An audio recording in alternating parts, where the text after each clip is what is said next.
Hola a todos, bienvenidos a esta quinta charla del ciclo de charlas Ciencia en Llamas. Hoy día vamos a hablar de tornados, tormentas y cómo cazarlas. ¿Ya? Esta charla se enmarca en el proyecto Portafolio de Charlas de la Red de Educación Latinoamericana por el Medio Ambiente, Red Lama, del Centro de Ciencia del Clima y de la Resiliencia CR2. Yo soy Roberto Rondanelli, soy académico del Departamento de Geofísica de la Universidad de Chile e investigador del CR2 y voy a ser el moderador de esta charla. Agradezco en esta oportunidad la colaboración del Par Explora de la región metropolitana sur-poniente. Este proyecto en el que se enmarca esta charla es el Portafolio de Charlas, es uno de los 3 proyectos de carácter interdisciplinario organizado por el equipo Red Lama, y tiene el objetivo principal de ofrecer un conjunto de charlas y talleres destinados a la divulgación ambiental, pudiendo focalizarse cada una de estas actividades en públicos de distintos niveles, con especial énfasis en la comunidad escolar de educación media. Así que ojalá que nos estén escuchando muchos estudiantes de educación media. Esto a través de un lenguaje más simple y cotidiano, con el objetivo de acercar los temas medioambientales y la ciencia desde miradas variadas. Últimamente, los tornados se han vuelto importantes para nosotros en Chile, sobre todo desde el año pasado, desde mayo del año pasado, en donde observamos una serie de tornados que ocurrieron en las regiones del Biobío y la Araucanía. Esos tornados no fueron los primeros que han ocurrido, pero eh, fueron los más vistos, si se quiere. Ocurrieron en horas de la tarde, donde había mucha gente filmándolos, así que tenemos muchos registros y videos. Causaron mucho pánico y algunos daños en vidas. Una persona murió y muchos daños materiales. Y por lo tanto, como comunidad científica, nos hemos estado interesando crecientemente en los tornados. Se han hecho ya algunas investigaciones en este sentido, y una de las personas que ha participado en esta investigación es justamente el invitado de hoy para esta charla. Y entonces, déjenme presentar al expositor, que es una persona muy cercana a mí. Diego Campos es un meteorólogo de la Dirección Meteorológica, es un colaborador de Red Lama, de la red que organiza este ciclo de charlas del CR2, y también sucede que es estudiante de magíster en Meteorología y Clima del Departamento de Geofísica de la Facultad de Ciencias Físicas y Matemáticas de la Universidad de Chile. Y, y para ser más preciso todavía, sucede que Diego Campos es mi estudiante de magíster, yo soy su profesor guía, y los intereses de Diego son variados. Él es un meteorólogo, así que le interesa, igual que a mí, igual que a otra gente de la comunidad, nos interesa todo lo que pasa en la atmósfera, todos los fenómenos, sobre todo mientras más extremos y más raros, mejor. Y compartimos entonces con el Diego esa amor por la meteorología y por los fenómenos extremos, pero también Diego desarrolla su trabajo de investigación en el clima. Él es experto también en clima de Sudamérica y también en la variabilidad estacional de, de, de Chile. Y entonces es una de las personas que está a cargo, por ejemplo, de la previsión estacional de cómo va a estar el clima en Chile, desde la DMC. Entonces, sin más preámbulo, quiero presentar a Diego y dejarlo también a cargo de su charla. Yo voy a estar moderando la charla. Si ustedes tienen preguntas, hagan las preguntas por el chat de Facebook, y traten de contarnos también de dónde están haciendo las preguntas para contextualizar un poco. A lo mejor nos están escuchando desde el sur, que es donde tenemos esta zona de mayores tornados. Así que, Diego, ¿estás por ahí? Hola Roberto, ¿cómo estás? Bien, Diego. Feliz de ¿Cuánto tiempo, tenerte por Roberto? acá. Tanto tiempo. Hablamos todos los días, como Hablamos 5 todos veces los al días. día. Sí, de Sí. distintos temas. Gracias por la introducción. Sí. Bueno, Diego, yo creo que va a ser muy interesante. Tú hoy día no nos vas a hablar necesariamente de los tornados en Chile, No, pero nos vas a hablar de tus experiencias tornádicas en otras latitudes. sí, sí. Voy a compartir mi presentación, Roberto. entonces tú me dices si se ve bien. Se ve súper bien. Excelente, gracias. Claro, yo hoy vengo a contarles un poco una experiencia que hicimos como aficionados casi a la meteorología. Yo soy meteorólogo, como dijo Roberto, pero en mi interior soy un aficionado y eso significa que siempre estoy preocupado y pendiente de cómo están las nubes, qué está pasando en el cielo, paso sacándole fotos. Entonces, una de las cosas que siempre había querido hacer, y no solo yo, sino que un grupo de colegas también, era ir a Estados Unidos y perseguir tormentas tornádicas, de estas tormentas que forman tornados. Y eso lo logramos hacer en modo vacaciones.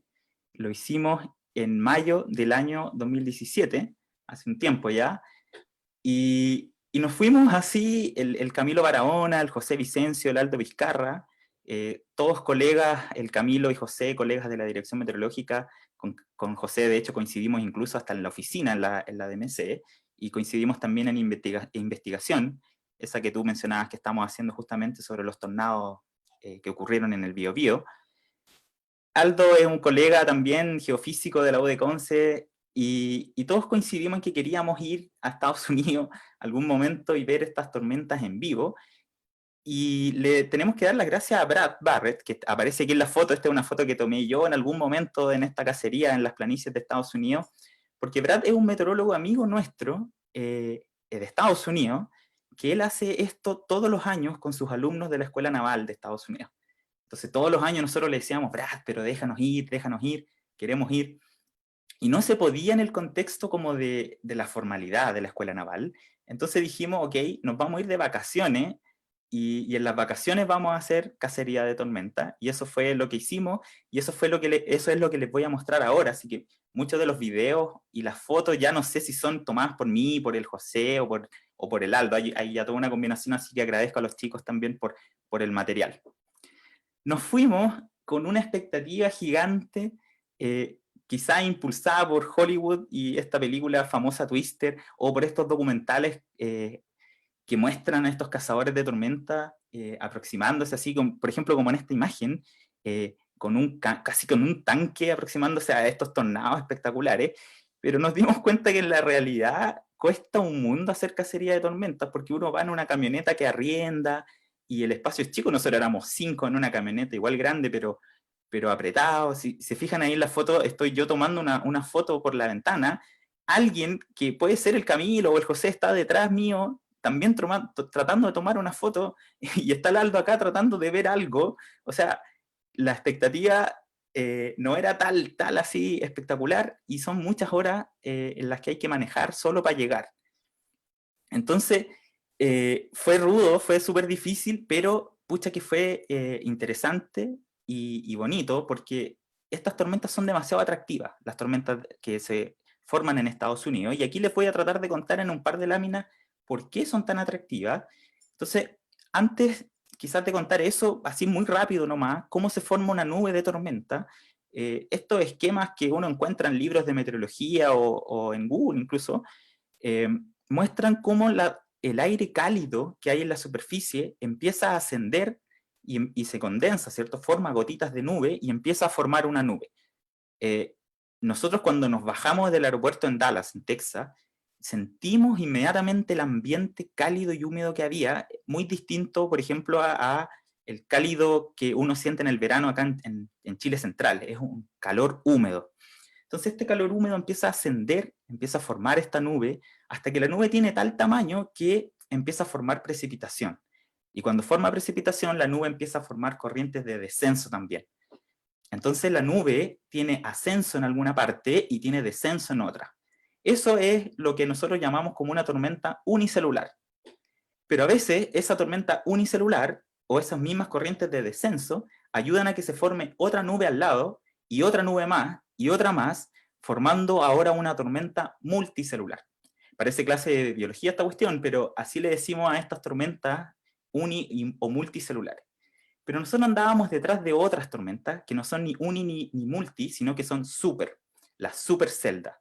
Y la característica principal de una supercelda es que toman rotación que hay en el ambiente, rotación horizontal. El aire se mueve horizontalmente, como en este diagrama en que hay una especie de rodillo moviéndose, eso es producido por diferencias en la velocidad y dirección del viento, y esta tormenta logra levantar, por la fuerza que tiene la corriente ascendente, logra levantar esta rotación y forma un mesociclón o una rotación. Entonces una supercelda es una tormenta que rota, es una nube de tormenta que tiene un ciclón en el medio, ¿sí?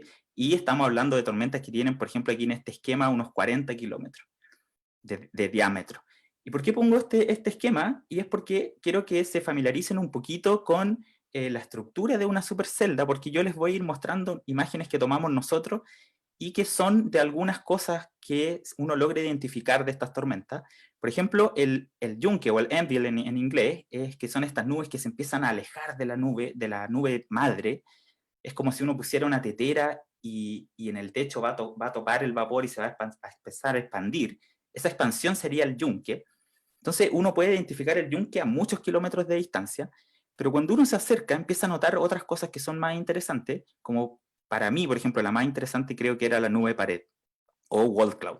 Nosotros andábamos buscando dónde está la nube pared, porque nosotros no teníamos vista de rayos X para ver, como aquí en el diagrama donde se muestra el mesociclón. Entonces, la nube pared a uno le dice dónde está el mesociclón y uno puede decir, ah, ahí está ocurriendo el ascenso.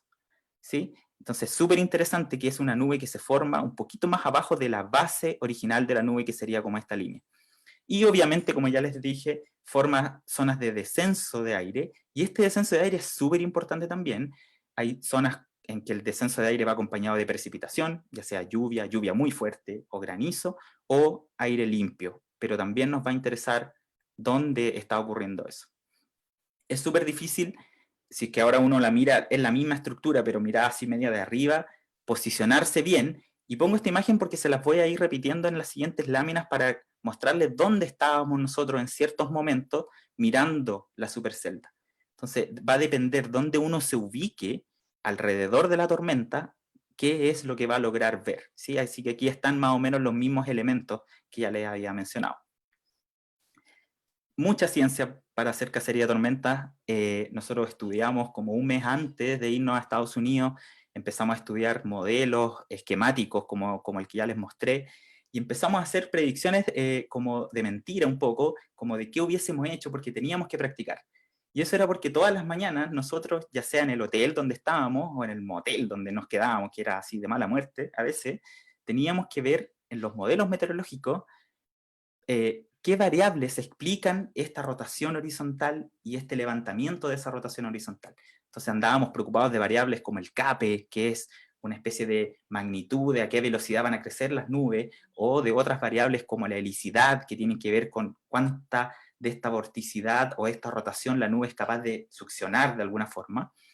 Entonces todos los días mirábamos, por ejemplo, el pronóstico del Servicio Meteorológico de Estados Unidos, que ellos hacen mapas de este estilo y le pone a ciertos sectores y dice, mira, aquí va a ser más probable que se formen tormentas, aquí es menos probable. Entonces nosotros, Oye, Diego, ¿sí? sí, no, me llama la atención esto que dices de tener que estudiar tanto para poder cazar los tornados. O sea, si uno no sabe meteorología, ¿qué pasa? No va a encontrar tornados. Es como ir a cazar es como ir a pescar sin caña. Si uno no sabe meteorología, puede seguir a los cazadores, porque te vas a encontrar que andan muchos cazando tormentas. Entonces, hay gente que sin mucho conocimiento de meteorología igual sale a hacer cacería de tormenta, pero claro, es más inseguro hacerlo de esa forma, porque uno no sabe muy bien qué movimiento va a tener, con qué velocidad se va a desarrollar o dónde se va a desarrollar con mayor intensidad. Y lo otro es que las distancias son brutales. Entonces, uno, por ejemplo, nosotros el primer día fuimos desde Texas, que está acá en la geografía de Estados Unidos, a Kansas, solo porque había una pequeña probabilidad de tormenta. Recorrimos casi 10 horas en auto solo para llegar ahí. Y que ojalá, dedos cruzados, se empezaran a formar las nubes ahí. Entonces, el pronóstico que hacíamos todos los días en la mañana era re importante para estar bien posicionado. O sea, ustedes estaban pensando en un área de varios miles de kilómetros. Sí, sí. O sea, es como, por ejemplo, si nosotros hiciéramos cacería en Santiago y el pronóstico te manda a Talca o te manda a La Serena. Tienes que ser lo suficientemente hábil para tomar una buena decisión y no llegar a La Serena y darte cuenta que la tormenta de Talca fue más interesante y te la perdiste. Y quedaste a miles de kilómetros y ya no podís volver, al menos en el mismo día. Y ya más cerca, cuando ya tomaste esa decisión, los radares eran re importantes porque nos decían, por ejemplo, zonas de granizo. No querías estropear la camioneta arrendada con granizo, así que teníamos medio que arrancar del granizo. Y los radares también nos permiten ver la rotación. Pero eso ya ahí en la cercanía, o sea, ya habiendo tomado esta decisión más sinóptica, le decimos nosotros los meteorólogos, de hacia dónde ir. Por lo mismo había un montón de logística que había que hacer todos los días. Aquí está la ruta que recorrimos el primer día. Se fijan desde el aeropuerto de Dallas hasta Oakley. Eh, Aquí el Google me dice que son 9 horas. Entonces imagínense todos los días tomar esa decisión y decir, ok, estamos dispuestos a recorrer 9 horas solo para estar medianamente seguros de que va a pasar algo. Y sí, lo hacíamos todos los días. ¿Sí? Lo hicimos tanto que recorrimos 8.000 kilómetros en auto en 10 días, más o menos. Entonces teníamos que preocuparnos dónde dormir, dónde comer, porque de nuevo andamos en el medio de la nada misma, hay puros pueblos aquí en Estados Unidos. Son pocas las ciudades grandes, no estamos aquí cerca de California, de Nueva York, hay En ciudades la chicas. en la zona del Mago de Oz, Sí, sí, pues, que es una gran justamente. película de tornados, ¿cierto? Sí. Entonces los pueblos eran muy chicos y teníamos que saber dónde comer, comimos una cantidad de comida chatarra que no te imagináis, Roberto. Dormimos en donde pillábamos, de estos moteles de carretera como el Super 8. Y una cosa muy importante que todos los días estábamos pendientes es esto, que les voy a poner un pequeño clip de audio. Locations impacted include Oakley and Grinnell. This includes Interstate 70 in Kansas between mile markers 74 and 92. Repeating, a tornado warning has been issued until 7:15 p.m. Central Daylight Time for the following counties in Kansas: Gove, Logan, Sheridan, and Thomas. Esa es un audio, un clip de la radio del servicio meteorológico. Están todo el día 24/7 dándote avisos de dónde están ocurriendo las tormentas más severas. Y nosotros hacíamos todo lo contrario que decía la recomendación de la radio. La radio te dice, por favor, aléjese de Oakley o de la cercanía, y nosotros decíamos, vamos, estamos al lado, vamos. Entonces estábamos todo el rato pendiente de esta radio, era muy importante. Y obviamente los radares que los llevábamos en el teléfono, por ejemplo. Esa es la imagen de radar que muestran en el teléfono, Diego. Es un radar de local, no es un Sí, radar de ustedes, ¿cierto? No. no, local, sí. Nosotros no llevamos Porque instrumentos, no llevamos nada para medir. hay cazadores que llevan un radar, por ejemplo, Sí, propio. sí, claro, o sea, por ejemplo, hay gente que hace cacería por diversión, para grabar, para tomar fotos, hay gente que hace cacería por ciencia, y el servicio meteorológico es uno de esos, y ellos van con estos camiones radares, no solo a mirar, obviamente, van a medir y van a hacer investigación. Pero los radares que nosotros veíamos en distintas aplicaciones de teléfono, son radares que están ya instalados, no veíamos la información de los radares móviles que iban a hacer la cacería. Sí, un poco Hay que, distinto eso. hay que decir, Diego, que nosotros no tenemos radares en Chile, ¿cierto? No, ¿Por qué son tan importantes los radares en este caso? un ¿Qué se poco puede ver con un radar que no se puede ver con otro instrumento? lo que te comentaba recién, uno ve, y permíteme volver acá, pero uno ve, por ejemplo, la estructura de la nube un poco mirada así, casi como con una especie de rayos X, uno la puede ver como por dentro y puede saber si la nube trae lluvia más intensa, trae granizo. Y por otro lado, uno ve cambios en la dirección del viento, pero cambios locales, no estos cambios de la dirección del viento que uno ve con las estaciones meteorológicas. Entonces el radar a ti te indica zonas súper específicas donde hay rotación y donde hay granizo o algún tipo de precipitación. Entonces era bien importante, fíjate que más que para perseguir la tormenta, a veces era más importante para arrancar de la tormenta, porque uno se vuelve casado rápidamente cuando está haciendo esto, rápidamente.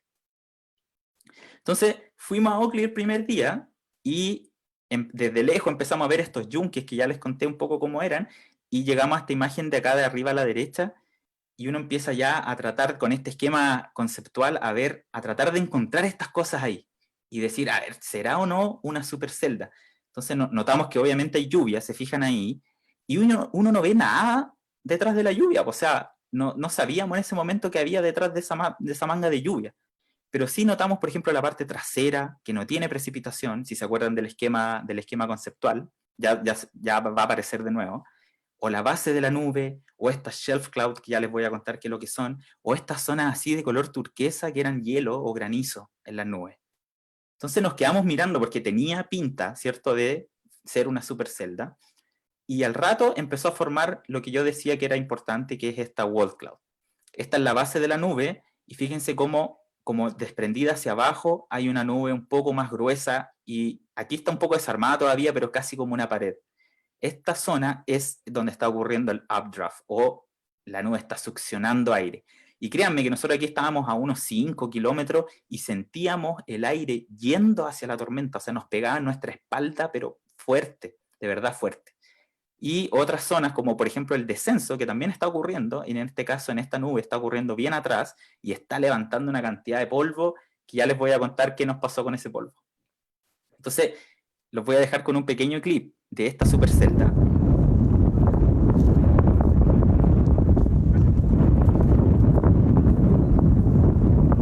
Así la veíamos a unos 5 kilómetros.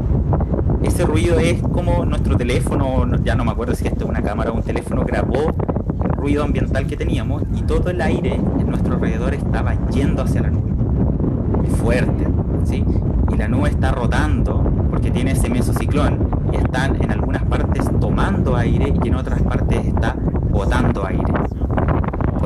Aquí estuvimos, creo que algo así como 1 hora mirando esta supercelda esperando que se desarrollara. Entonces, ¿eran los únicos ustedes, Diego, ahí o no? ¿O había más gente mirando? En esa tormenta andaba poca gente, en esa tormenta. Ya. Sí, sí. Hay zonas que son de particular interés, porque hay un montón de cosas que mirar, pero hay zonas que son de particular interés. Una de esas es donde está el ascenso, y una buena medida del ascenso es ver nubes que son como succionadas por ese ascenso, y a eso se le denomina Scud. Fíjense en este video, que está un poco acelerado, eso sí.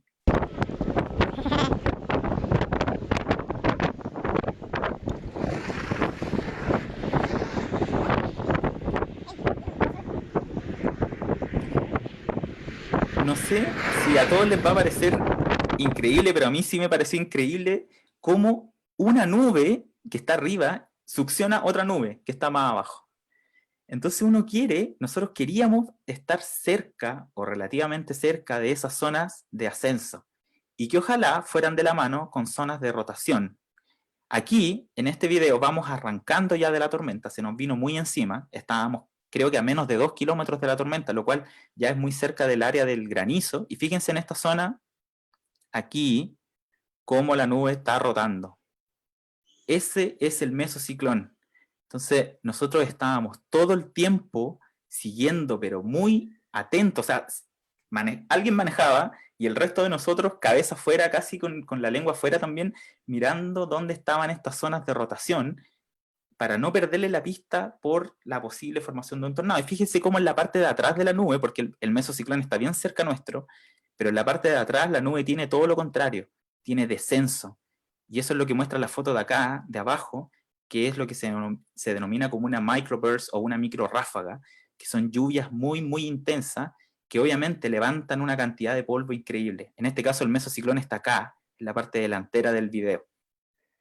Entonces, la rotación ciclónica del video, sí. Se ve súper claro que está girando en contra de los punteros del reloj en el hemisferio norte. Claro, y acá sería al contrario. Sería al revés, sí. Claro. Entonces seguimos arrancando de la nube, y en un momento por la radio que ya les mostré, nos dicen Tornado Warning en Oakley. Nosotros habíamos pasado hace 3 minutos por Oakley y nos paramos a mirar. Fíjense cómo pega el viento, cómo suena. Fíjense en el pasto, cómo el aire va hacia la nube. Va muy fuerte hacia la nube. Ahí hay otros cazadores también, que se pararon igual que nosotros a mirar. Y aquí está la nube embudo. Y lamentablemente, por la cantidad de lluvia y polvo, no supimos visualmente si detrás de esta lluvia y de este polvo formó efectivamente un tornado. Por la radio decían Tornado Warning en Oakley. Al rato después, horas después, volvimos a pasar por Oakley y habían daños, estaban los servicios de urgencia. Entonces nosotros creemos que fue un tornado, pero lamentablemente el polvo y la lluvia nos impidieron verlo. al mismo tiempo la nube se movía, en este caso de izquierda a derecha, entonces hacia nuestra izquierda empezó a pasar toda esta parte de la supercelda que ya se ve muy bonita con la rotación, y fíjense la cantidad de lluvia y polvo que empezó a levantar esta cuestión.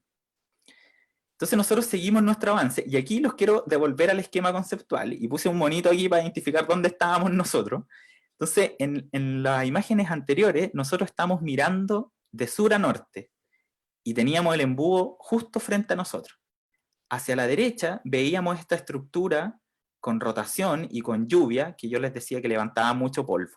Entonces nos fuimos muy de cerca, arrancando hacia el sur,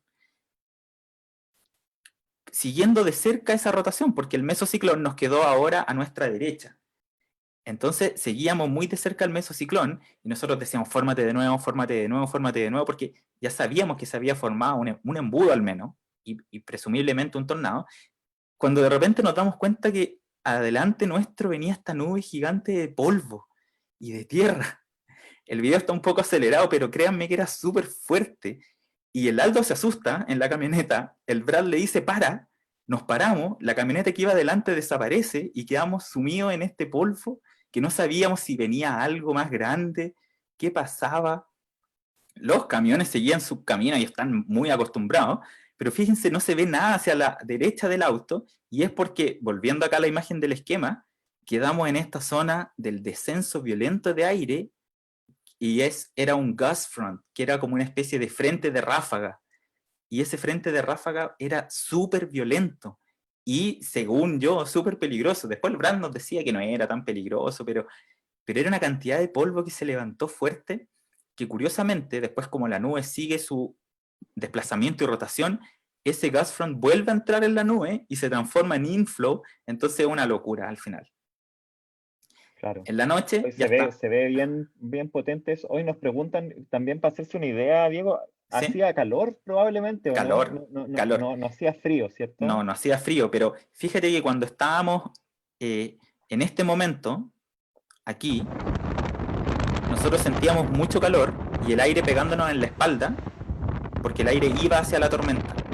Y en un momento, no te miento Roberto, en una cuestión de segundos, el Brad nos dice, vamos, vamos, vamos, vamos, y el aire nos empieza a pegar en contra.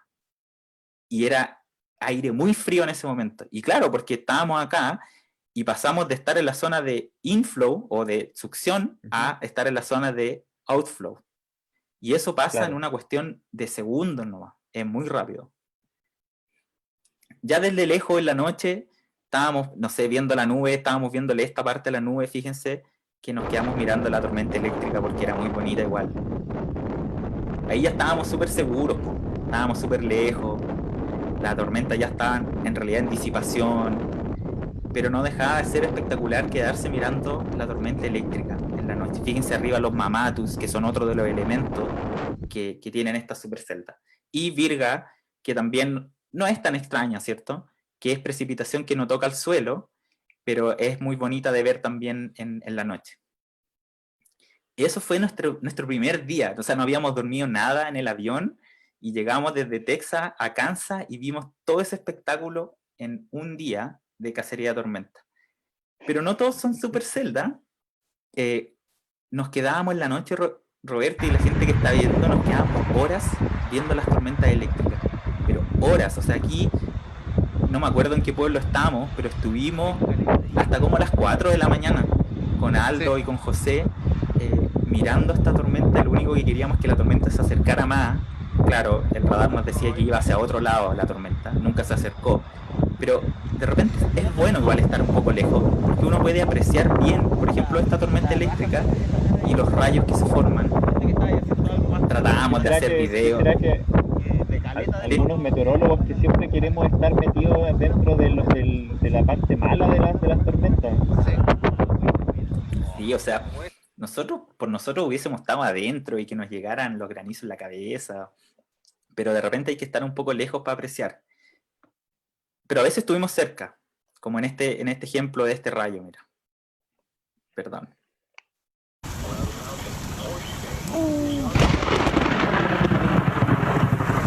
Ese día nos habíamos bajado del auto para ver algo que los americanos le llaman flash floods o inundaciones repentinas.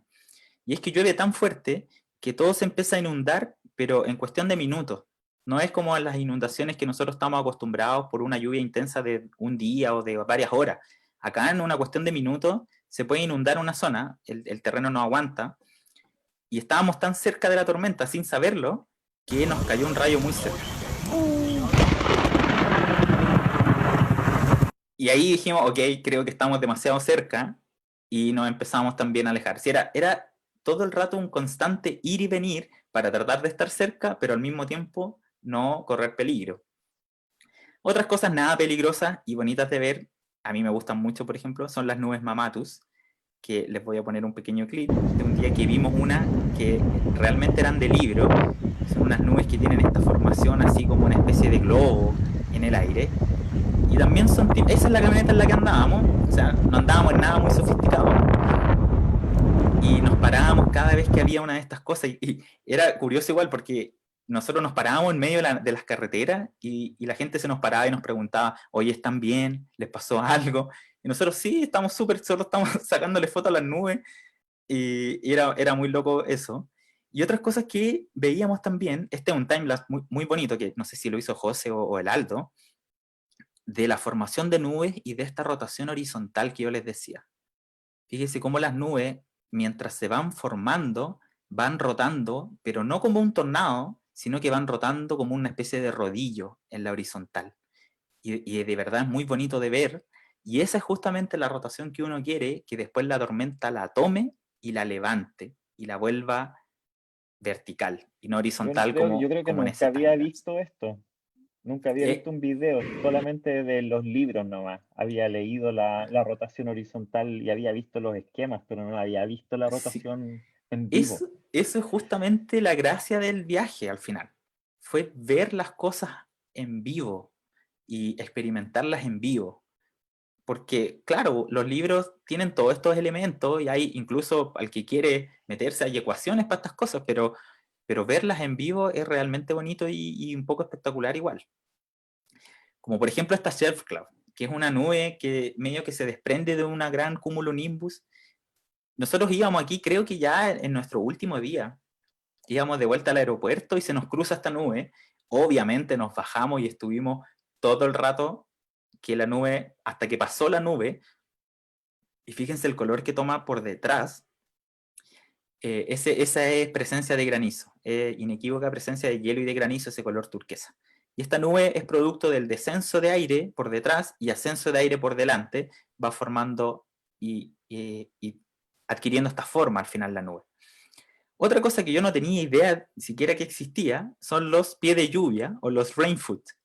Fíjense aquí hay una micro ráfaga, una microburst, estas descensos violentos de agua y aire, y fíjense cómo aquí en esta parte forma como una especie de pie. Ya, eso era también un espectáculo muy bonito de ver, porque iban formando como pequeños remolinos el aire acá. Y obviamente, si tú estás ahí, no va a ser tan agradable, porque es bastante violenta la forma en la que cae el agua y el aire en ese momento. Entonces, no, como dice el título que le puse a esta parte, no todos fueron Super Zelda en la cacería de estas tormentas, sino que hay una cantidad de otros elementos que eran muy bonitos de mirar. Oye, Diego, Sí, como que lograron ver un tornado, ¿no? Porque como que mostraste ahora recién una de las imágenes de los últimos días. sí, em, ¿Lograron ver un tornado durante la para allá cacería? voy, para allá voy. Sí, mira, a veces hay que estar lejos para ver mejor. Esta es una tormenta que cazamos en Colorado. Hay una anécdota detrás de esta tormenta y es que tuvimos que ir a Colorado obligadamente porque pinchamos en la camioneta.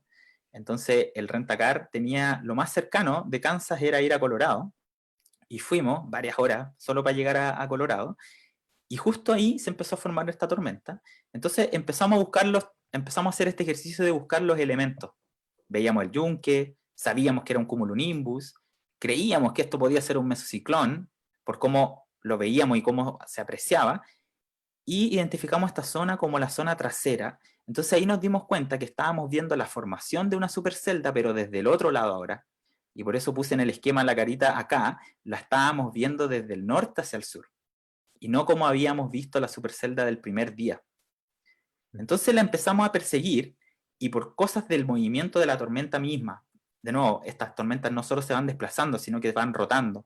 Y por los caminos, que no son muchos, quedamos nuevamente a este lado y empezamos a ver todos estos elementos que ya habíamos visto en la supercelda del día 1, la base de la nube, la lluvia y el granizo. Pero por la geografía de Colorado, esta tormenta pudimos verla desde lejos y no levantó tanto polvo como la primera tormenta. Entonces pudimos hacer tomas como por ejemplo esta, en las que veíamos toda la nube, toda la supercelda en este caso, con la zona de lluvia, con la base de la nube, y esta tormenta duró tanto tiempo que estas tormentas típicamente forman 2 wall clouds o más de una. Entonces teníamos una zona de interés acá y otra zona de interés acá, que son estas nubes como que se desprenden de la base. Diego, 2 wall clouds. ¿esos son 2 mesociclones o no? Son 2 mesociclones.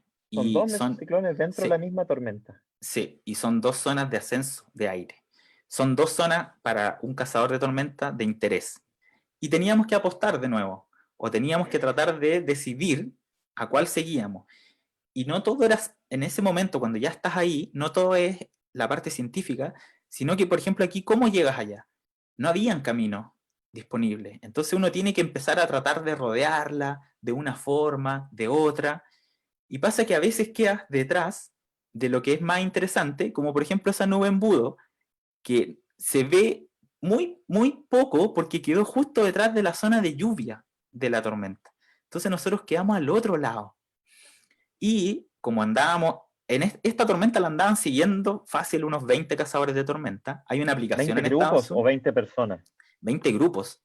20 Porque grupos. hay una aplicación en Estados Unidos que tú vas con el teléfono y tú vas con todos los que están siguiendo tormenta y se pueden mandar mensajes y todo y la gente hace reporte. Y veíamos que estábamos con todo ese grupo y la gente empezó a decir que habían visto un tornado pero a este lado. Y nosotros estábamos al otro lado de la tormenta. Y devolvernos era poner en riesgo de nuevo la camioneta porque la tormenta se nos venía encima. Y no podíamos cruzar por la zona de granizo. Entonces siempre hay una constante lucha entre quiero estar, pero al mismo tiempo no puedo estar, o porque los caminos no me dejan estar. Esta es otra toma de la tormenta. Fíjense cómo tiene este color turquesa acá, que es puro granizo. Esta tormenta dejó una cantidad de granizo increíble. Y toda esta zona es una zona en que la tormenta se está formando y se está desarmando todo el tiempo. Y está formando esos mesociclones como allá, por ejemplo, lejos de nosotros. Y nosotros estábamos interesados en esta wall cloud que está acá, más cerca. Y al final la más interesante fue la otra. Y estábamos fascinados porque nunca habíamos visto algo así, pero al mismo tiempo picados porque estábamos al otro lado de la nube. Horas después, fíjense la forma que tomó la tormenta, se volvió súper laminar. Aquí estamos fácil a unos 10 kilómetros de la nube. Y esta tormenta debe haber tenido más de 20 kilómetros de diámetro, unos 30 kilómetros quizás de diámetro, y se vuelve súper laminar, y eso es porque empieza a perder un poco de esta energía inicial que tiene, pero yo la encontré espectacular. Nosotros con el José Vicencio decíamos, ¿esto qué es? O sea, esta cuestión gigante que es un platillo volador, ¿qué onda? Y la cantidad de lluvia que estaba dejando en ese momento era realmente impresionante. Y la decisión nuestra en ese momento fue quedarnos lejos, porque la podíamos apreciar mejor. Y podíamos apreciar sus nuevas transformaciones, y se volvió a intensificar más hacia la noche. Nosotros seguimos esta tormenta, creo que unas 6 horas, como desde el mediodía hasta las 6, 7 de la tarde, que ya estaba súper oscuro. La seguimos todo el día, la nube nunca se disipó hasta en la noche. Esa es una característica que tienen estas tormentas que no tienen las de Chile, por ejemplo, y es que pueden durar esa cantidad de horas, es impresionante igual. Al final se volvió súper, súper laminar la tormenta, parecía de verdad un disco gigante que volaba, que estaba ahí, podía fácilmente dejar por debajo todo un pueblo. Fíjense que ahí hay edificaciones, o sea, era realmente impresionante. Aquí nosotros no parábamos de sacarle fotos y estar realmente con la boca afuera, con la lengua afuera casi, impresionados de la forma que tenía esta tormenta. Esta forma es todo el efecto que tiene el viento a su alrededor. Como la nube va rotando, hay viento en diferentes direcciones, y fue realmente uno de los días más impresionantes que tuvimos de toda la cacería. Pero tú me hiciste una pregunta que hirió mi corazón, porque no tuvimos la suerte de nuestro lado. Los 2 días más buenos que tuvimos, uno puede calificar la cacería como exitosa o no, dependiendo de hartas cosas. Por ejemplo, si vio lo que quería, o si estuvo cerca, pero también desde el punto de vista como de meteorólogo, es un éxito si es que decidiste por la tormenta correcta, cuando hacías el pronóstico inicial. Y en estos 2 casos nosotros decidimos por la tormenta correcta. Fíjense acá, esta es una imagen que hace el servicio meteorológico después, sobre reportes, y nosotros estábamos ahí, en Oakley, donde es límite casi entre Kansas y Colorado. Y estuvimos en la tormenta correcta, estuvimos en la tormenta que generó más reportes, ya sea de granizo, de viento intenso, de embudo, y quizás tornados, porque hubo ahí el rojito, son algunos registros de posibles tornados. Pero el polvo y la posición en la que estábamos, y de nuevo vuelvo al esquema acá, nosotros quedamos demasiado cerca, y aquí el ideal hubiese sido que hubiésemos estado allá, al otro lado quizás, de la tormenta, viendo la tormenta desde el norte hacia el sur y no desde el sur hacia el norte. Y la tormenta de Colorado también fue la tormenta la mejor, o sea, era la mejor opción que teníamos. Fíjense la cantidad de reportes que hubo entre Colorado y Kansas, porque la tormenta nació en Colorado y terminó en Kansas. De hecho, volvimos casi a donde habíamos partido el día, después de lo de la llanta de la camioneta, y tuvo varios reportes de tornado. Y de hecho, este es parte de lo que alcanzamos a ver, lamentablemente, porque de nuevo, quedamos ahora en el esquema. Si aquí estábamos nosotros, el tornado se formó justo al otro lado, en la Wall Cloud, no que seguimos de cerca, sino que en la Wall Cloud que estaba al otro lado de la zona de lluvia y de granizo. Así que los 2 días, los 2 mejores días de cacería, quedamos al otro, o tapados por la lluvia, o tapados por el polvo de ver el tornado propiamente tal. Pero a pesar de eso, de verdad que la experiencia fue increíble, aprendimos un montón, como decías tú, Roberto, de ver las cosas ahí, y eso nos ha servido un montón para, por ejemplo, identificar cosas en las tormentas actuales que hemos visto en Chile. Porque por alguna razón se pusieron de moda los tornados en Chile, no sé si porque hay más registro o porque de verdad estamos en un periodo tornádico, no sé, pero esta experiencia que tuvimos nosotros y que coincide que con José y con Camilo estamos en una investigación, nos permitió saber, cuando uno mira una foto ahora, identificar estas cosas. Nosotros hubiésemos estado fascinados estando en Concepción en ese momento, aunque es medio, no sé, sádico quizás porque generan daño, ¿cierto? Y pérdidas, pero uno quiere estudiarlos igual. Entonces, por ejemplo, en esta foto del tornado de Concepción, uno puede identificar la Wall Cloud muy bien, y justo desde la Wall Cloud hacia el tornado, o sea, hacia abajo es donde está el tornado. O esta foto muy bonita de un cumulonimbus que fotografió el Denis, un colega nuestro, desde Viña del Mar, y también uno puede ver esta foto y tratar de buscarle si tiene Wall Cloud, si no tiene, para saber si tiene mesociclón o no, y al parecer esta no, era un simple, entre comillas, cumulonimbus. Ese mismo día se reportaron, sí, trombas marinas en Sí, otras se partes de la reportaron. costa, cerca Sí. de la costa de la región de Valparaíso. Sí, y más al norte también, porque esta línea de tormenta siguió como hacia el norte ese día. Sí. Entonces, como por lo mismo hemos hecho un montón de divulgación, y aquí ya empiezo como a cerrar la charla, estoy haciendo un podcast en el que estoy invitando a gente que es capa en algún tema, que es experto en algo, y justamente conversamos con Brad sobre cacería de tornado. El podcast está disponible en YouTube, en Apple Podcasts, en Spotify, para que lo busquen. Brad cuenta muchas más experiencias que él ha tenido a lo largo de los años. Él lleva muchos años haciendo cacería de tormenta. Y para el blog, el José Vicencio escribió un muy bonito artículo que le llamamos El tormentoso camino para formar un tornado, y lo basamos en los tornados de Chile. Con toda la experiencia que llevamos, o sea, que nos trajimos desde Estados Unidos, podemos ahora hacer modelos conceptuales de lo que estamos observando acá en Chile. Así que vamos a seguir haciendo un montón de divulgación y un montón de investigación también. Y no quise seguir hablando más de tornados de Chile, porque yo sé que tú, Roberto, justamente vas a dar una charla de tornados en Chile por las redes del CR2, por el Facebook del CR2, el día miércoles 29, a las 2:30. Entonces ahí tú vas a contar mucho más de lo que hemos aprendido en el camino, de esta quizás diferencias o similitudes que tienen las tormentas tornáicas que hemos visto en Chile con estas que nosotros fuimos a ver y experimentar a Estados Unidos. Así que con esta imagen, que creo yo representa bastante bien el entorno en el que andábamos metidos ahí en Oklahoma, Kansas, Arkansas. ¿Quién se va de vacaciones a esos lugares? Pues nosotros nos fuimos. Con eso cierro y bueno, muchas gracias por escuchar y por ver la presentación. Excelente, Diego, muchas gracias. Muy entretenido todo lo que nos contaste. Me parece que es una experiencia tremenda. Yo no sé si yo personalmente, por ejemplo, me atrevería a ir a la cacería de tornados, porque me imagino que hay un riesgo igual involucrado. O sea, no, ustedes también jugaron con el riesgo de quedar atrapados dentro de la tormenta. Sí. Así que, pero claro, tratando de contextualizar un poco también, hemos tenido que aprender de tornados, más que nada para entender también esta nueva amenaza que aparece ser relevante para Chile, y por supuesto que aprender de aquellos que ya saben más es una muy buena estrategia. En este caso, Sí, es bueno ser amigo de Brad Barrett, que es seguro. este profesor que los llevó, que hizo posible también que ustedes fueran a mirar estas tormentas. Sí. Así que bueno, tenemos bastantes preguntas del público, A ver, y así que te voy a empezar a preguntar, Diego. Voy a empezar dime. a tirarte las preguntas que tenemos. La gente quiere saber si podemos hacer esto en Chile.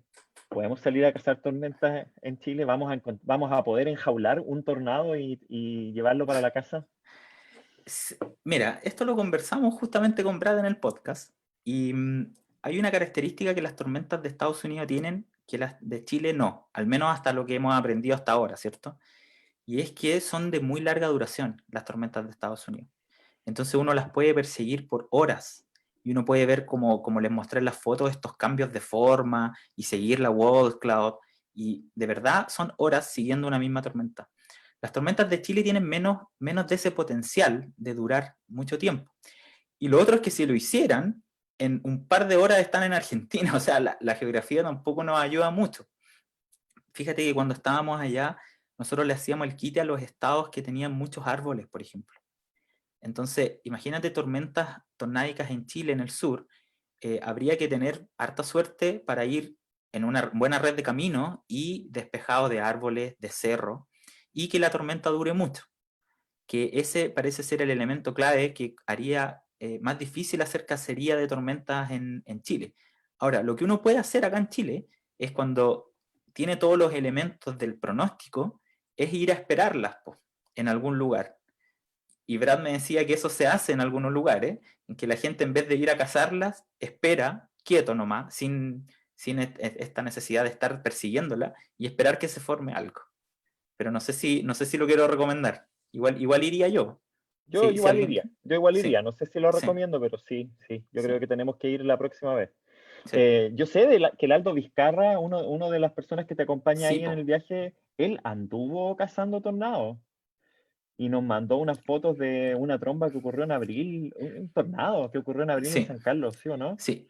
Esa es una de las gracias de haber ido a Estados Unidos, porque, por ejemplo, cuando el Aldo nos mandaba los videos y las fotos que estaba haciendo, él inmediatamente ya identificaba los elementos. Y decía, mira, esta nube tiene SCAD, esta nube tiene rotación acá, esta nube está formando esto aquí. Y claro, él lo hizo, él justo estaba ahí. No estaba haciendo cacería de tormenta, Ah, entiendo, ya. pero se topó en el camino y obviamente Pero paró es y... una coincidencia muy grande que justo Sí, haya estado ahí. Sí, sí, yo no sé. sí. Sí. Oye, ahí tenemos muchas preguntas. A ver, Claudio nos pregunta cómo se forma la nube pared y por qué tiene esa estructura distintiva. la ¿Por nube qué se pared forma la nube pared?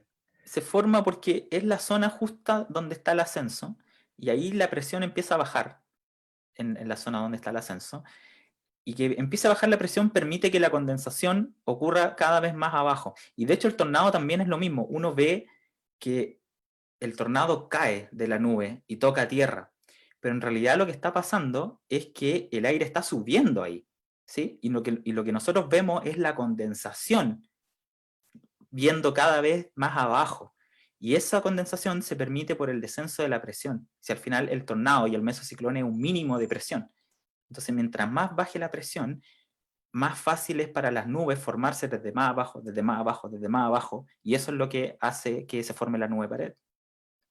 Las nubes siempre nos dan idea de dónde está la turbulencia, pero en este caso nos da idea de dónde está la baja presión. Sí, y la Sí, rotación. y dónde está la rotación que permite después la formación del tornado. Sí. Eh, ¿En qué parte de Chile se presentan estas tormentas, Diego? Si es que se presentan, ¿dónde es la zona donde hay más tormentas eléctricas? Pregunta Dani en particular, pero yo creo que ella está también pensando en los Sí. tornados. Hasta donde sabemos es la zona en torno al Biobío. Es donde tenemos la mayor cantidad de registros históricos. Hay un trabajo bien bonito, no recuerdo el nombre del autor, El Cristian Cristian Bastías. Bastías, sí. Y nosotros también, con el José Vicencio, él tiene una base de datos extensa de registros de tornados confirmados y de posibles tornados. Entonces, cuando uno mira la distribución geográfica de esos registros, casi todos son en torno a la región del Biobío. Así que si uno tiene que dar una respuesta, yo creo que esa es la zona propicia, a pesar de que hemos tenido también registros, al menos de trombas o de fenómenos tipo tornados más al norte, pero esa parece ser la zona clave. Y todavía estamos estudiando, ¿cierto, Roberto? Para saber por qué justamente ahí. Tenemos muchas preguntas sobre tornados. Sí. Eh, ¿Es un mito o es verdad que el centro de un tornado no hay viento o es calmo? Pregunta Dani. Yo creo que es un mito, o sea, no estaba en el centro de un tornado, pero el viento, o sea, no sé si uno lograría estar en el centro de un tornado, porque, o sea, el borde del tornado es donde está el viento, pero en realidad el diámetro es bastante pequeño. Entonces, Yo estaba pensando que Dani se estaba confundiendo con los huracanes, pero la verdad es que teóricamente el centro del tornado es un mínimo de viento y también el claro, viento sí. es cero. Por eso te decía, Teóricamente. si uno logra llegar ahí a ese centro, no sé si logras pasar por el borde de viento o que Es el un buen tornado se te experimento forme. para intentar. Vamos a intentarlo. Eh, María Jesús pregunta, ¿cómo se vuelve laminar esta supercelda? ¿Por qué parte siendo como tiene como unas dimensiones parecidas en altura y en largo, pero después como que se convierte en una nave espacial? ¿Cuál es el proceso en que se vuelve así? Ahí se le acaba algo que se llama CAPE, que es el potencial para generar convección. ¿Se acuerdan de las primeras láminas que puse, que era esta nube como algodón con aire en flechitas rojas, aire subiendo? Bueno, se le empieza a acabar la energía para hacer eso. Entonces la nube empieza a perder eso de seguir creciendo hacia arriba y solo le queda la rotación y entonces empieza como a expandir y uno ve que la nube se vuelve más chata o más laminar. Ese es el mecanismo para eso. Okay. Y eso es porque ya la nube tiene horas de vida, o sea, no pasa así muy rápido. Exacto. Bueno, Carito Misk te pregunta, ¿recomiendas esta experiencia para cualquier persona que le gustan estos Sí, fenómenos o sí. solo la recomiendas para personas que tienen conocimientos técnicos? ¿Puedes separar a Diego meteorólogo de Diego ser humano? Sí, o sea, yo le recomiendo para todos, pero ojalá ir con alguien que sepa. O sea, por ejemplo, si nosotros hubiésemos ido sin Brad, yo meteorólogo, el José también, Camilo también, Aldo geofísico, o sea, todos dentro del mundo de la ciencia, igual no hubiese costado sobre todo estar en los lugares, en las tormentas correctas, porque varios días teníamos más de una opción para ir, ¿sí? Entonces anda un montón de gente cazando tormenta sin conocimiento y a veces eso lo vuelve peligroso para los que sí tienen conocimiento porque es un montón de gente en auto persiguiendo una nube sin saber para dónde se va a mover esa nube o qué le va a pasar en los próximos minutos. En cambio, cuando sí tienes el conocimiento, al menos sabes, me quedo aquí porque la nube va a venir hacia acá. O retrocedo porque la nube va a venir hacia acá. ¿Sí? Ahora, yo antes de ir, yo busqué, incluso hay tours, así que hay gente que le puedes pagar para que te guíe, pero sí, o sea, hacerlo con seguridad al menos, estar con la distancia adecuada, que nosotros siempre tratábamos de estar a unos 5 kilómetros de la nube, de la tormenta, ¿sí? y siempre monitoreando el radar para saber si estábamos muy cerca de la zona de granizo. Pero si uno tiene eso, yo creo que es recomendado. De hecho, yo quiero volver, así que si alguien quiere ir de nuevo, vamos. Yo me anoto. Ya. Hay varias preguntas también medias hollywoodenses acá, algunas. Cuando se bajaban del auto, ¿sentían miedo de que el viento se los llevara? ¿Vuelan escombros o las zonas ya están más bien planas y no hay peligro de vacas u otros animales voladores? Ya. El único día en que yo sentí, no sé si miedo, pero sentimos como la fuerza, como que la sentimos en el cuerpo, fue ese día que estuvimos muy cerca de la tormenta, que estábamos a unos 2 kilómetros, cuando te digo que paramos por el tornado warning en Oakley.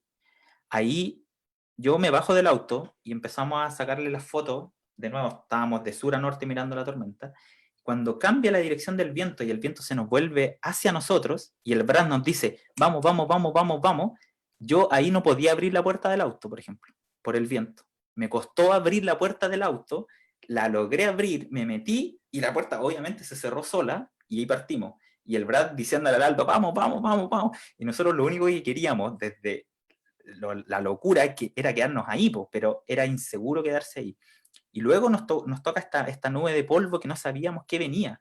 Y claro, si hubiese habido algo liviano, lo hubiese levantado, y eso ni siquiera era un tornado, o sea, era el outflow nomás de la tormenta. Así que sí se puede volver peligroso, y ese quizás fue el momento más adrenalínico que tuvimos, porque en las siguientes tormentas nos dimos el espacio para estar más o menos lejos. Acá tenemos preguntas bien específicas. Diego Brito nos pregunta, ¿qué características ambientales propiciaron el desarrollo de la tormenta de granizo anormalmente grande, 3,5 centímetros de diámetro, del Chuta. 12 de noviembre de Ya. 2018 en la ciudad de Rancagua? ¿Tú te acuerdas dónde estabas ese día, Diego? No me acuerdo, Roberto, mi No, memoria. yo me acuerdo perfecto de esa tormenta. ¿Sí? Sí, A ver. yo estaba acá a 2 cuadras de acá, de mi casa, en Ñuñoa, y fue una tormenta de granizo débil en Santiago. Partió en los Andes y como que cruzó Santiago hacia el sur. Y a mí siempre me ha llamado la atención esa tormenta, porque bueno, dejó muchos daños Pero es la la tormenta región. del Graupel.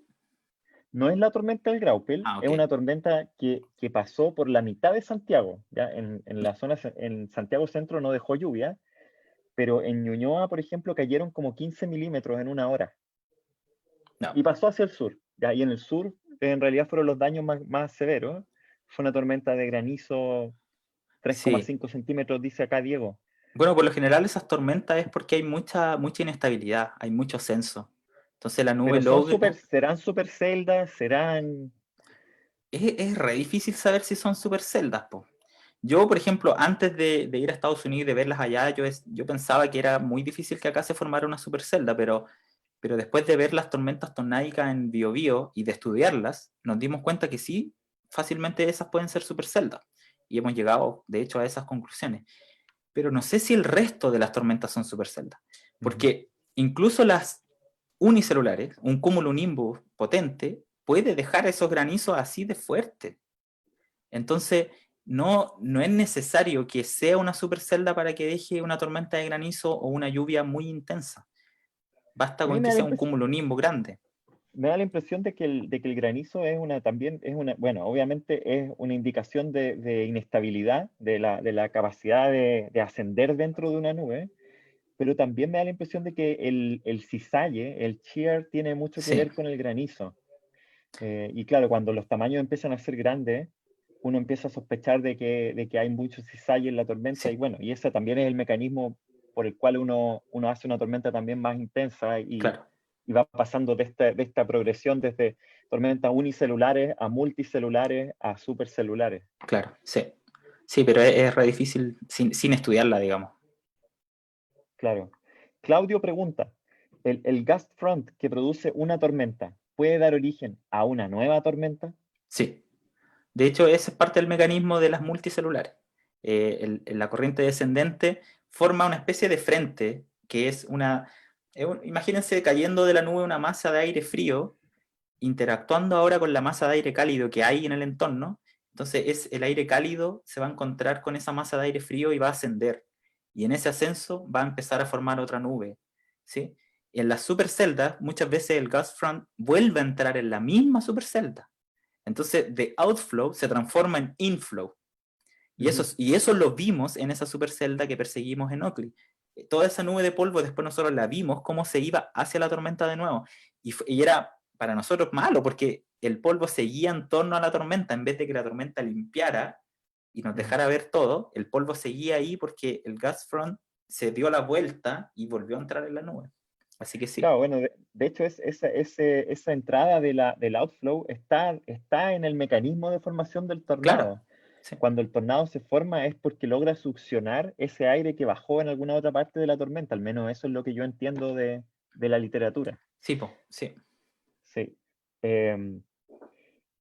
Mari pregunta también, María Jesús pregunta por las planicies argentinas, que no nos quedan tan lejos, ¿cierto? Sí. Que hay una cantidad igual o mayor de tormentas que en Estados Unidos, pero está mucho menos poblado. ¿Se podrá ir a cazar allá? Dice Mari. Ella está interesada en ir, parece. Nosotros queremos ir con el Aldo Vizcarra de nuevo y con el Denis, que fue quien tomó esa fotografía hermosa en Viña. Hemos querido ir a las planicies argentinas. De hecho, son tan interesantes esas tormentas que se hizo todo un proyecto de investigación internacional para venir a estudiarlas hace un par de años, proyecto Relámpago, para el que lo quiera buscar por ahí. Trajeron, de hecho, los americanos sus radares espectaculares, vinieron los brasileños, un montón de investigadores a estudiar las tormentas argentinas. Así son que las sí, tormentas más grandes del mundo. son las más potentes, ¿viste? Son las más potentes. Pasamos por Mendoza a buscar a Maxi Viale y nos vamos a Córdoba. Es otro delirio de pandemia. Estos son delirios de viajes que podemos hacer cuando salgamos de esto. Sí. ¿Se puede cazar tormentas en el invierno altiplánico? Pregunta Francisca Muñoz. Esas en donde hay menos árboles y hay muchas tormentas, parece. ¿Se podrá? ¿Qué se verá ahí? Esas son bien distintas, o sea, bien distintas en el sentido de que no son necesariamente tornádicas, o al menos no sabemos de registros de tornados en esa zona, pero sí son tormentas que van a formar tormentas eléctricas muy intensas. Y de nuevo, uno ahí lo que tiene que hacer no es ir a perseguir las tormentas, sino que tiene que ir ahí y esperar. Porque, bueno, haciendo obviamente ojalá un pronóstico previo, hay ciertas condiciones favorables, pero uno puede ir y esperarlas. Y de nuevo estar ojalá a una distancia prudente para poder apreciar sobre todo la tormenta eléctrica, porque de verdad que va a ser bonita. Y sí, yo tengo colegas que han ido a hacer eso ahí al altiplano. Claro. Bueno, eso también contesta otra pregunta, que es como del desierto de Atacama, ¿cierto? Sí. También se podrán formar en el desierto de Atacama, en la zona altiplánica, ¿no? No tenemos registros de eso. No, o sea, en el desierto es común ver otro tipo de torbellino, que son los torbellinos de polvo, que de repente pueden ser igual de grandes, al menos en tamaño, pero son mucho menos intensos y el mecanismo de formación es bastante distinto. Pero son bonitos igual, los dust devil, los torbellinos de polvo. Claro. Nos preguntan, bueno, esto también es una pregunta, nos queda poco tiempo, pero vamos a pasar por varias preguntas. Nos preguntan, ¿por qué se generan en la zona de Wallmapu, en la zona de la región del Biobío y Araucanía? ¿Qué tiene de especial esa zona que se generan los tornados ahí? Eso es parte de la investigación que estamos haciendo, pero si yo tuviera que al menos intentar responder algo, nosotros hemos visto que la formación de tornados en Chile se han dado con algo que se denomina el postfrontal, o justo después del paso de un frente, y muy cerca de donde está la baja presión original del frente.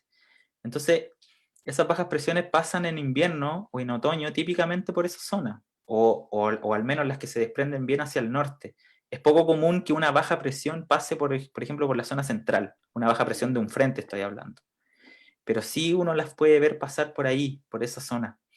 Quizás esa pueda ser parte de la explicación. No sé si el terreno tendrá algo que ver también, pero es parte de lo que estamos investigando. Sí. Aquí hay una pregunta que es interesante.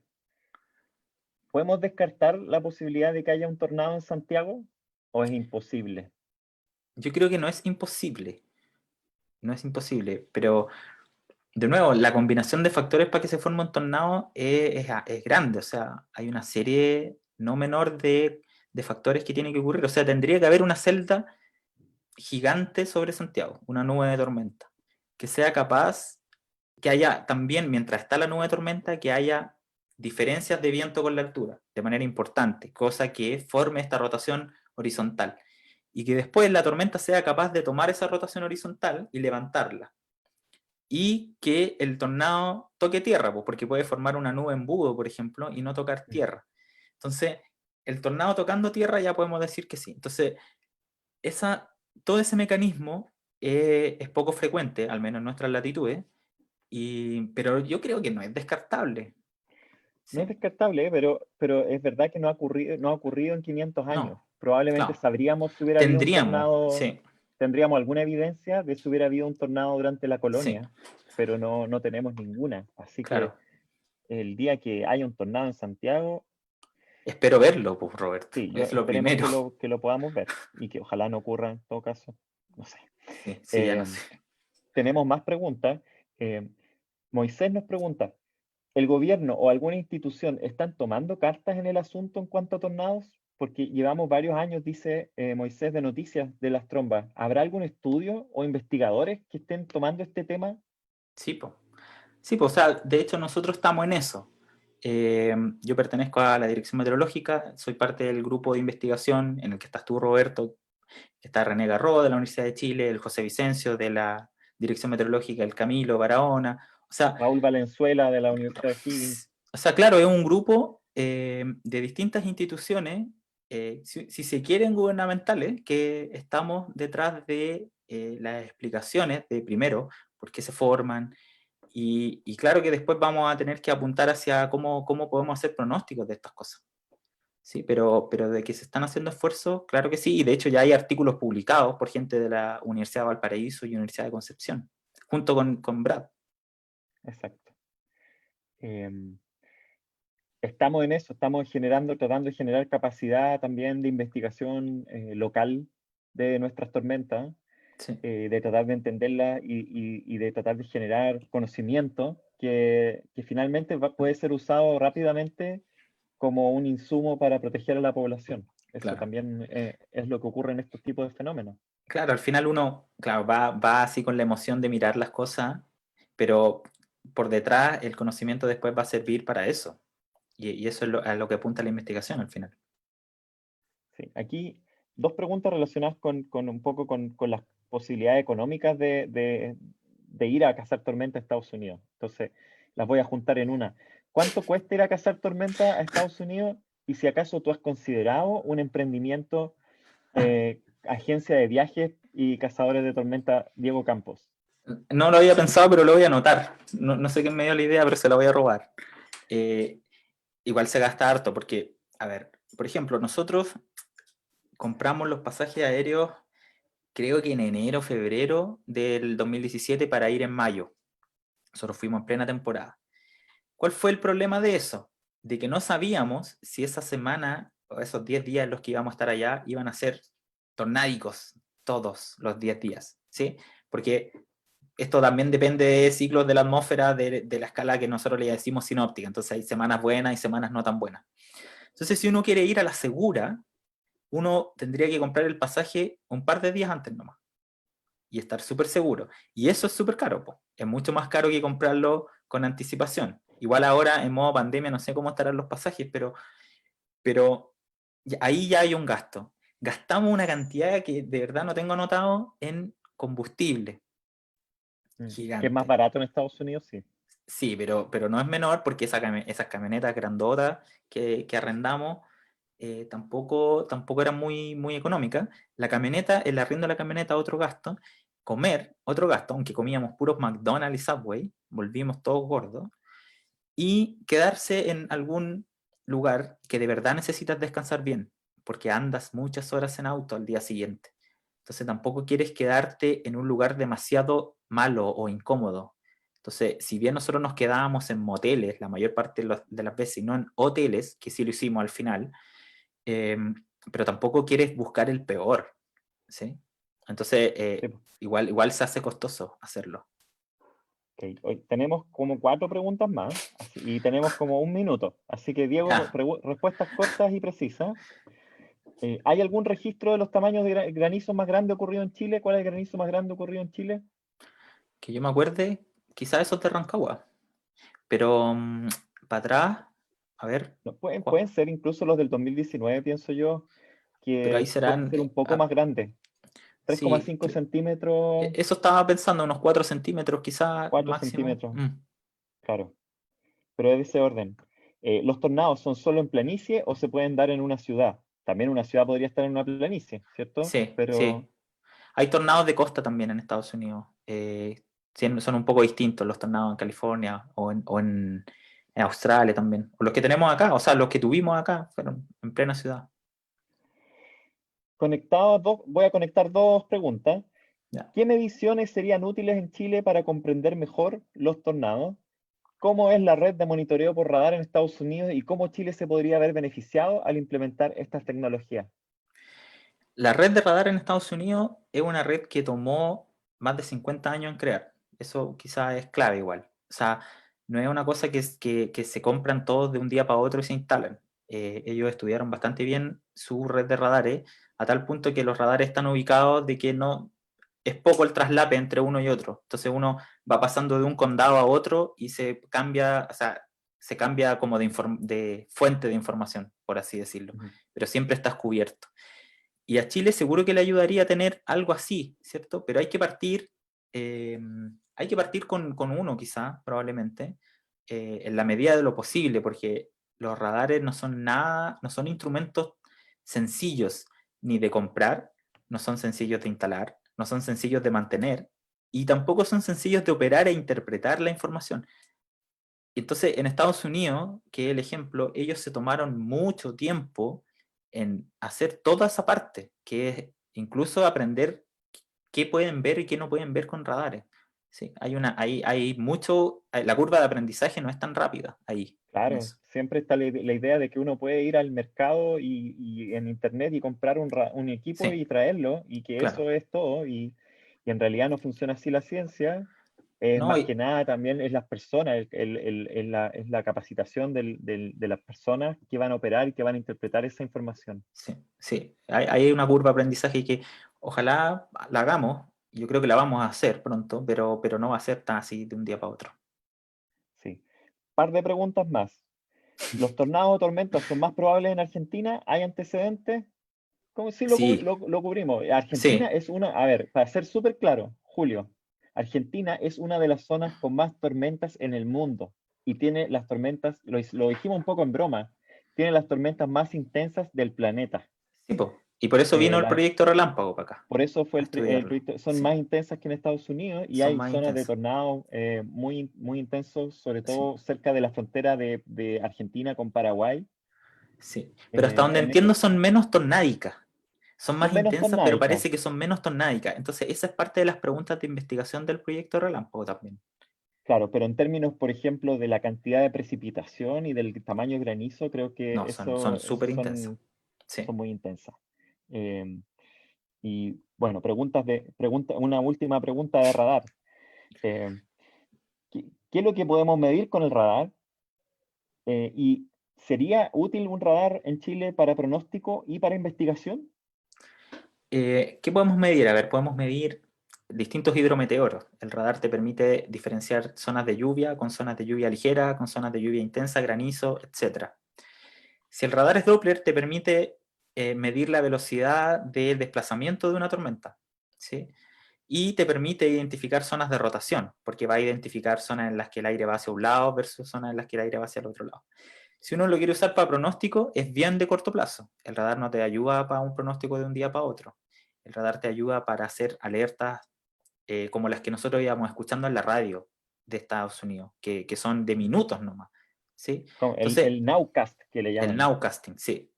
Entonces, y seguro que serviría, pues, o sea, serviría para investigación en un principio probablemente mucho porque aprenderíamos primero de cómo usar un radar, de cómo saber qué podemos ver y qué no, y después para el pronóstico obviamente también, pero de nuevo, este pronóstico de corto plazo. Exacto. Bueno, tenemos saludos desde Argentina, dicen, de San Luis, Argentina. Muchos saludos para los que nos están escuchando y nos están viendo en Argentina. Salud. Diego, yo te agradezco enormemente la presentación de tu experiencia de tornado. súper interesante, súper entretenido todo lo que nos contaste y quedamos súper, yo quedé súper entusiasmado de salir a buscar Tormenta, Vamos. pero estamos en pandemia, hay que quedarse en Sí, casa y todavía todo no eso. vamos. Sí. Todavía Para la no vamos, ya va a haber tiempo para eso. sí. Y agradezco a todas las personas que nos estuvieron mirando, a todos los que hicieron algunas preguntas y por acompañarnos en esta quinta charla del proyecto portafolio de charlas de la Red Lama, del Centro de Ciencia del Clima y la Resiliencia. Quisiera pasarle un poco el micrófono a Macarena Troncoso, que es la coordinadora de Red Lama. Maca. Gracias, muchas gracias Roberto. Quería aprovechar de agradecerle enormemente a Diego por habernos presentado este tema que probablemente para muchos es desconocido, pero me sentí como una película, de verdad era como, qué ganas de salir a cazar tormentas. Sí. Gracias, Maca. Así que, y gracias también a Roberto porque la intervención y la conversación que se dio en este espacio es sumamente enriquecedora, también porque se dio un tiempo y espacio para poder conocer las preguntas y dudas que tiene el público. Así que les agradezco enormemente a los dos por haber acercado un tema tan relevante que tiene que ver con el clima, que tiene que ver con lo que estamos viviendo hoy en día, y no solamente en Chile, sino que a nivel global. Yo aprovecho también de agradecer al público por su conexión, por seguirnos tanto tiempo, y queremos dejarles invitados para un próximo ciclo que vamos a iniciar en agosto, así que en Instagram nos pueden encontrar en @redlama.cr2, ahí vamos a estar subiendo toda la información, las próximas charlas que se vienen, que van a ser tan entretenidas como las que nos compartió Diego y hoy día también junto a Roberto. Así que muchas gracias a todos y nos volvemos a conectar en agosto. Muchas gracias. Chao, chao. Chao.